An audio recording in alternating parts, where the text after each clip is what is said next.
लेकिन सवाल यह कि आखिर क्यों टूट रहा है जियो फाइनेंशियल, क्या दिक्कतें हैं, ये बताने के लिए हमारे सहयोगी सौमित सरकार हमारे साथ जुड़ गए हैं। सौमित, बताइए क्या मुश्किलें हैं? कल भी ये 5% का लोअर सर्किट, आज भी 5% का लोअर सर्किट, क्या चिंताएं हैं? अगर आप देखेंगे तो जियो फाइनेंशियल का जो डिस्कवर्ड बेस प्राइस था वो 261.85 का था।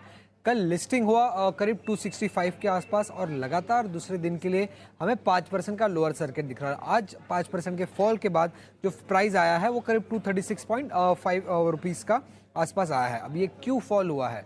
क्योंकि जो इंस्टीट्यूशनल इन्वेस्टर्स है, जैसे कि जो पैसिव म्यूचुअल फंड कंपनीज है जो कि ओन ट्रैक करती है निफ्टी और सेंसेक्स को, इनकी तरफ से भारी सेलिंग देखने मिल रही है। अब ये पैसिव फंड क्या होते हैं, जो कि डायरेक्टली जो भी निफ्टी या सेंसेक्स कंपनीज होते हैं उन पे डायरेक्टली इन्वेस्ट करती है, वही वेटेज के हिसाब से, और जो भी जब भी चेंजेस होती है उसको उस हिसाब से उन लोग वो फॉलो करते हैं। अब अगर आप देखेंगे तो जियो फाइनेंशियल निफ्टी और सेंसेक्स का हिस्सा है। वेडनेसडे तक ये कंपनी हिस्सा रहेगी निफ्टी और सेंसेक्स का, और थर्सडे को इस कंपनी को निफ्टी और सेंसेक्स से बाहर निकाल दिए जाएंगे। अब चूंकि रिलायंस इंडस्ट्रीज ऑलरेडी निफ्टी और सेंसेक्स का हिस्सा है, तो जितने भी वो पैसिव म्यूचुअल फंड्स थे उनको भी उनके पास भी रिलायंस इंडस्ट्रीज होंगे और उनको भी जियो फाइनेंशियल के शेयर्स मिले होंगे। अब चूंकि जियो फाइनेंशियल थर्सडे को दोनों ही इंडेक्सेस से बाहर निकल जाएंगे, तो इन म्यूचुअल फंड्स को भी उनके शेयर्स को बेचने पड़ेंगे, लिक्विडेट करने पड़ेंगे मार्केट में, क्योंकि वो जियो फाइनेंशियल होल्ड नहीं कर सकते, क्योंकि जियो फाइनेंशियल निफ्टी और सेंसेक्स का हिस्सा नहीं रहेगा। और इसी कारण हमें ये सेलिंग देखने मिल रहा है अभी जियो फाइनेंशियल में, और इसलिए लोअर सर्किट लगा है। अब एनालिस्ट के हिसाब से निफ्टी से बाहर जाने के कारण करीब 90 मिलियन शेयर्स की सेलिंग एक्सपेक्टेड है, और सेंसेक्स से बाहर जाने के कारण करीब 55 मिलियन शेयर्स की सेलिंग एक्सपेक्टेड है। तो कुल मिला के करीब 14.5 करोड़ शेयर्स की सेलिंग एक्सपेक्टेड है। उसके साथ अगर आप देखेंगे तो जियो फाइनेंशियल के शेयर्स जो जीडीआर होल्डर्स है, अब रिलायंस इंडस्ट्रीज का जीडीआर लंदन में लिस्टेड है, तो उन्हें भी जियो फाइनेंशियल के शेयर्स मिले हैं। तो एनालिस्ट ऐसा मान रहे हैं कि जीडीआर होल्डर्स भी शायद इसको सेल कर सकते हैं। तो उनके पास करीब 17 करोड़ के आसपास शेयर्स है। तो कुल मिला के करीब 30 करोड़ के आसपास के शेयर्स की सेलिंग एक्सपेक्टेड है जियो फाइनेंशियल में, और इसी कारण ये 5% का लोअर सर्किट कंटिन्यूसली लग रहा है जियो फाइनेंशियल पे। अब सर्किट क्यों लग रहा है? क्योंकि जियो फाइनेंशियल लिस्ट हुआ है T2T सेगमेंट में। इसका मतलब ये है कि यहाँ पे सिर्फ डिलीवरी बेस्ड ट्रेडिंग हो सकती है, इंट्राडे ट्रेडिंग नहीं हो सकती है, और ये अगले 10 दिन तक होगी, मतलब लिस्टिंग से लेके अगले 10 दिन तक। और इसी कारण तब तक अगर भारी सेलिंग देखने मिली तो 5% का लोअर सर्किट लगने को देख सकते हैं हम जियो फाइनेंशियल पे।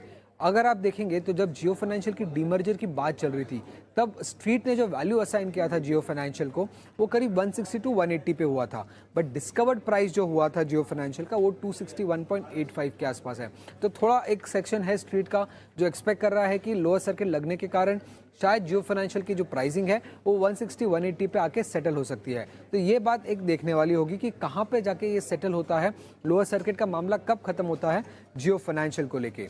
अब 2 दिन लगातार लोअर सर्किट लगने के कारण अगर आप देखेंगे तो जियो फाइनेंशियल की जो मार्केट कैप है वो 1.7 लाख करोड़, जो कि लिस्टिंग की मार्केट कैप थी, उससे उतर के अब करीब 1.5 लाख करोड़ के आसपास है। तो 20,000 करोड़ की मार्केट कैप उड़ चुकी है जियो फाइनेंशियल पे। और अब जियो फाइनेंशियल 34th लार्जेस्ट कंपनी है इंडिया में। बजाज फाइनेंस सबसे बड़ी लिस्टेड एनबीएफसी है, उसके बाद आ जाता है बजाज फिनसर्व, और अब आता है और उसके बाद है जियो फाइनेंशियल 1.5 लाख करोड़ के मार्केट कैप के हिसाब से।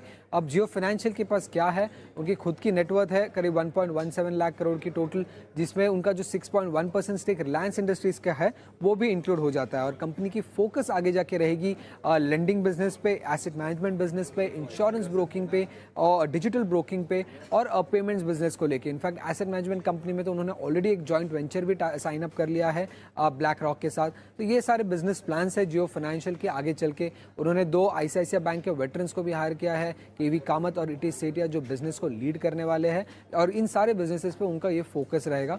फिलहाल तो सिर्फ एसेट मैनेजमेंट कंपनी की टाई-अप अनाउंस की है उन्होंने, बाकी बिजनेसेस के लिए टाई-अप अभी तक अनाउंस नहीं की। तो ये भी देखने वाली बात रहेगी कि आगे चल के कैसे टाई-अप्स होते हैं। 28 अगस्त को, नेक्स्ट मंडे, आने वाले मंडे को रिलायंस इंडस्ट्रीज की एजीएम है, तब शायद ये सब अनाउंसमेंट्स एक्सपेक्टेड है स्ट्रीट को। तो देखते हैं क्या अनाउंसमेंट्स आते हैं आगे चल के। ठीक है, शुक्रिया सुमित। तो 28 तारीख को तस्वीर काफ़ी हद तक साफ हो जाएगी, और शायद तब तक उम्मीद ये भी करनी चाहिए कि ये जो बिकवाली शेयर में चल रही है थोड़ी बहुत हमें, हालांकि एक चीज़ बिल्कुल आपको याद रखना चाहिए कि जो डिस्कवर्ड प्राइस की बात हो रही थी 160 से 180 के बीच की बातचीत हो रही थी, 261.85 रुपये पर डिस्कवर्ड प्राइस आई, तो निश्चित तौर पर अनुमान से काफ़ी ज़्यादा थी।